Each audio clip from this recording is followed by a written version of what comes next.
বিকেল 4টায় অনলাইনে বুক করা হলো মহাকালের শয়ন আরতি। দীর্ঘ বিশ্রামের পর 6টায় দেখতে গেলাম আশেপাশের সন্ধ্যা আরতি। দুঃখের কথা কি আর বলি, চলতে চলতে হয়েছে খানিক দেরি। হরসিদ্ধি মাতা মন্দির, শিপ্রা নদীর আরতি সব শেষ, মুখটা হলো হারি। তবু একবার চা পান হরসিদ্ধি মাতা মন্দিরের পাশে পুরনো বটের তলায়। এরপর পৌঁছে গেলাম শিপ্রা নদীর 200-300 মিটার হাঁটায়।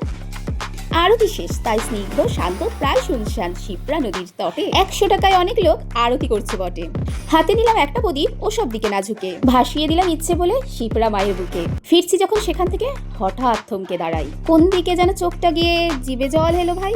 জমলো না ঠিক 7 রকমের জল দিয়েও বিদেশি পানিপুরি, কারণ এই কলকাতার ফুচকা আগেই মন করেছে চুরি। হোটেলে গিয়ে জুতো রেখে জলদি বেরিয়ে পড়ি, মহাকালের শয়ন আরতিতে হয় না যেন দেরি। আধার চেকিং করে দীর্ঘক্ষণ এক লম্বা লাইনে বসি।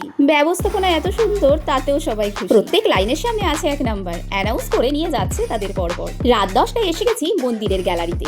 একটু দূরেই মহাদেব তার মহাকাল রূপে, অসংখ্য হাতে তালি, সমস্বরে জয়ধ্বনি। শুরু হলো সন্ধ্যা আরতি, শান্ত স্নিগ্ধ উনি। শত শত কণ্ঠে পার্বতী পাতায় হর হর মহাদেব আর বাজনার তালে তালে গায়ে দিচ্ছে কাঁটা, চোখে জল, মন অস্তিত্ব গেছে ভুলে।